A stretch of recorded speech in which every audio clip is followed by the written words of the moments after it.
नमस्कार दोस्तों, AI1 job गुरु में आपका स्वागत है। दोस्तों, आज हम चर्चा करेंगे छत्तीसगढ़ पुलिस बल के अंतर्गत एक विशेष बल की जो भर्ती प्रक्रिया होने वाली है, जिसकी मंजूरी मुख्यमंत्री भूपेश बघेल ने दी है।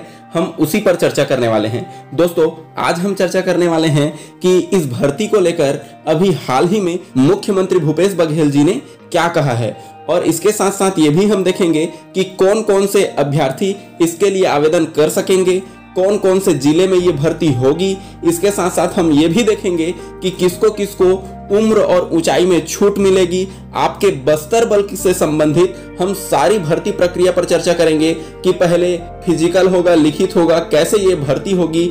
आपके इस विशेष बल के भर्ती को लेकर सारे डाउट आज क्लियर करने वाला हूं। तो दोस्तों, चलिए सबसे पहले हम चर्चा करते हैं बस्तर बल में स्थानीय सुरक्षा बल के लिए बस्तरिया बटालियन के गठन को लेकर चल रही अफवाह पर मुख्यमंत्री भूपेश बघेल ने अंकुश लगा दिया है। जैसा कि अभी जान रहे थे, कुछ दिन पहले बस्तरिया बटालियन के गठन की बात चल रही थी। उन्होंने लोगों में चल रहे चर्चा और भ्रम को दूर करते हुए ट्वीट के माध्यम से कहा, मैंने बस्तर में स्थानीय सुरक्षा बल के गठन की बात कही तो कुछ लोगों को भ्रम हुआ कि यह अलग से गठित होने वाला सुरक्षा बल होगा। ऐसा नहीं है, यह छत्तीसगढ़ पुलिस में ही विशेष भर्ती होगी। मतलब ये जो भर्ती होगी वो छत्तीसगढ़ पुलिस के अंतर्गत ही है। जैसे कि अलग अलग जिला बल की गठन होती है, उसी प्रकार ये भर्ती होगी। बस्तर की जनता के लिए बस्तर के ही युवाओं की भर्ती होगी। जिलों के स्तर पर नियुक्तियां होगी। दोस्तों, यह समझिए कि ये जिला बल के जैसे ही है, लेकिन जिला बल में किसी भी जिले के व्यक्ति को किसी दूसरे जिले में आवेदन करने की छूट होती है। लेकिन यहाँ पर जो विशेष बल का जो गठन हो रहा है, इसमें केवल बस्तर के जिस जिले के लिए वैकेंसी निकलेगा, वहां के उसी जिले के अभ्यर्थी ही उसके लिए आवेदन कर सकेंगे। दोस्तों, मैं आगे आप लोगों को यह भी बताने वाला हूं कि क्यों इसको दूसरे जिले के अभ्यर्थी आवेदन नहीं कर सकेंगे। तो देखिए, इसका सबसे बड़ा कारण है नक्सल प्रभावित जिलों सुकमा, बीजापुर, दंतेवाड़ा, नारायणपुर, इसके साथ साथ कोंडागांव, कांकेर और बस्तर, इन जिलों में इनके भर्तियां होंगे। यहाँ के युवाओं को सांस्कृतिक, भौगोलिक स्थिति और क्षेत्रीय भाषा के जानकारी का फायदा मिलेगा। इसीलिए ये नक्सल ऑपरेशन में महत्वपूर्ण भूमिका निभा सकते हैं। चूंकि वहीं यदि दूसरे जिलों के अभ्यर्थियों की भर्ती की जाए तो वो उनके बस्तरिया बोली नहीं समझ सकते और न ही उनको उस क्षेत्र की जानकारी होगी। यही कारण है इस विशेष पुलिस बल भर्ती में केवल संबंधित जिलों के अभ्यर्थी ही आवेदन कर सकेंगे और उन्हीं को मौका दिया जाएगा।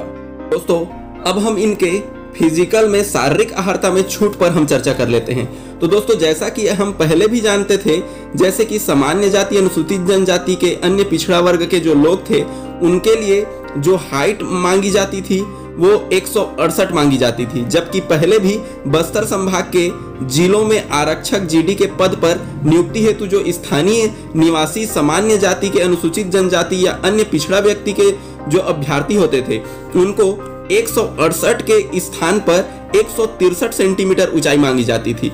उसी प्रकार सीना में जो अविस्तार के साथ यहाँ 81 सामान्य लोगों को मांगी जाती थी, जबकि बस्तर के क्षेत्र के लोगों को 79 मांगी जाती थी। वहीं प्रकार जब सीना के विस्तार की बात होती थी तो जो सामान्य क्षेत्र के लोग थे उन लोगों को 86 मांगा जाता था, जबकि बस्तर क्षेत्र के लोगों के लिए ये 84 था।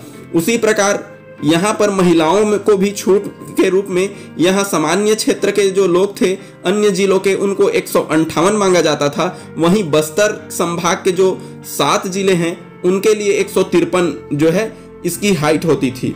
उसी प्रकार बस्तर क्षेत्र के जो अनुसूचित जनजाति के थे उनको यहाँ पर 168 के स्थान पर 150 ही मांगा जाता था, जबकि सीना के लिए अविस्तार में 81 के स्थान पर 74 और विस्तार के साथ 86 के स्थान पर 79 मांगा जाता था। और महिलाओं के लिए वहीं 158 के स्थान पर 148 मांगा जाता था।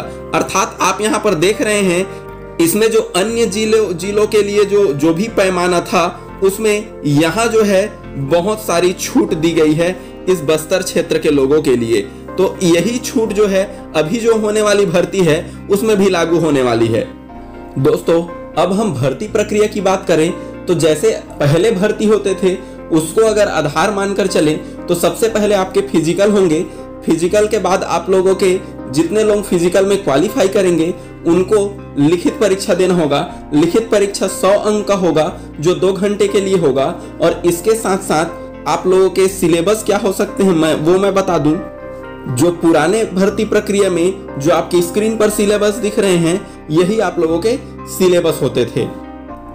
फिर इस प्रकार आप लोगों का मेरिट लिस्ट बनेगा और मेरिट लिस्ट के बाद जिनका सिलेक्शन होगा उनका एक बार फिर से दस्तावेज परीक्षण और मेडिकल होगा और फिर आपकी ज्वाइनिंग हो जाएगी। दोस्तों उम्मीद करता हूं वीडियो अच्छा लगा होगा। दोस्तों वीडियो लाइक करें, शेयर करें एवं अगर चैनल को सब्सक्राइब नहीं किया है तो सब्सक्राइब जरूर करें। धन्यवाद। जय हिंद, जय भारत।